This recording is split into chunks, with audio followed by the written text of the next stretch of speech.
Kkooti y'amagye Makindye oluwaleero lwebadde erina okutandika okuwulira abajulizi ababiri abalumiriza bannakibiina kya NUP 32 abagambibwa okusangibwa n'ebintu ebijingirire 13 ebitulikanga bbomu era nga abajulizi bano babaddewo mu kkooti eno. Wabula munnamateeka w'abavunaanibwa George Musisi ategeezezza nti omu ku bavunaanibwa mulwadde nnyo nga taliiwo mu kkooti era ng'awandiikidde akulira amakomera asobole okufuna obujjanjabi n'asaba omusango gwongezebweyo. Mr. Muganza Joseph's case doesn't fall within those exceptions of the Constitution, and in the premises that we pray that court adjourns to trial up to whatever time that Mr. Muganza is fit to physically attend trial. We are managing.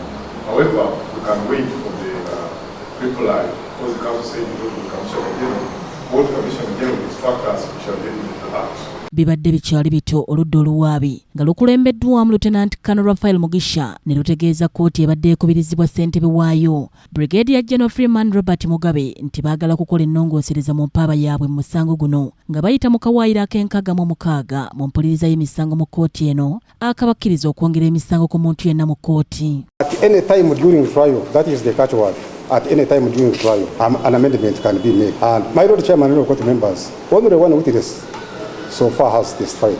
And if defense feels that that witness be recorded in respect of the amendment, then the witness can be recorded and he be attended to.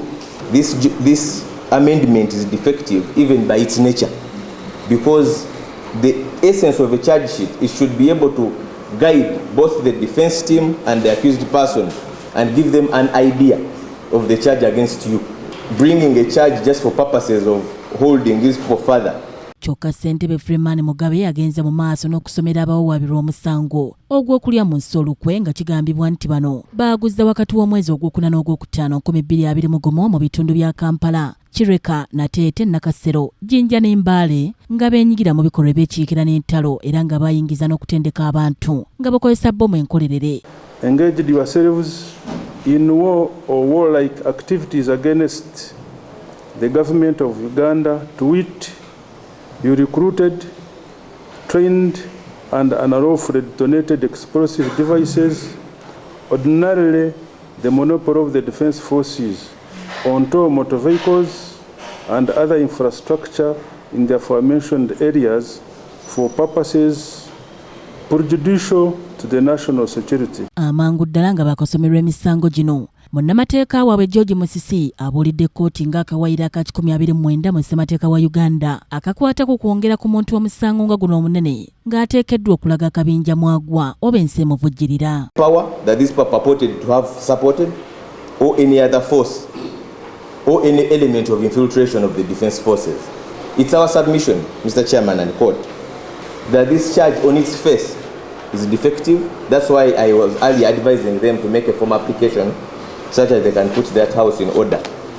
It's defective, and we pray that this people don't go ahead to take plea, or in the alternative, court makes a ruling on the same. Oludda oluwaabi lusiitaanye okumatiza kkooti akawaayiro mwe basinzidde okuleeta omusango guno ne kabula era wano Raphael Mugisha waasinzidde n'asaba kkooti bongere obudde beetereeze.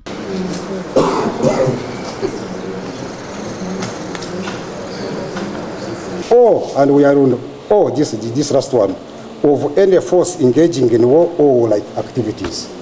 Yes, but we are saying they are engaged. They are of any force engaged in war or war-like activities. Referenced any force in existence of which these individuals are accused to be agents.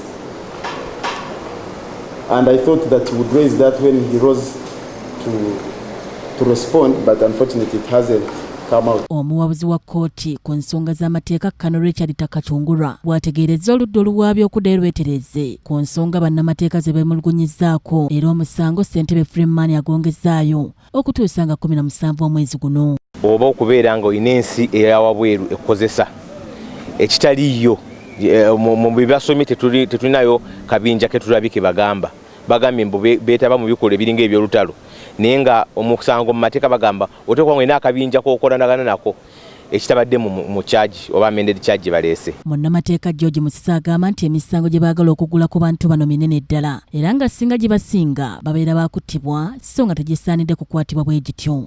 Kulya Munsi Lukwe era ng'omusango ogwo bwe guba gukusinza owanikibwa kalabba.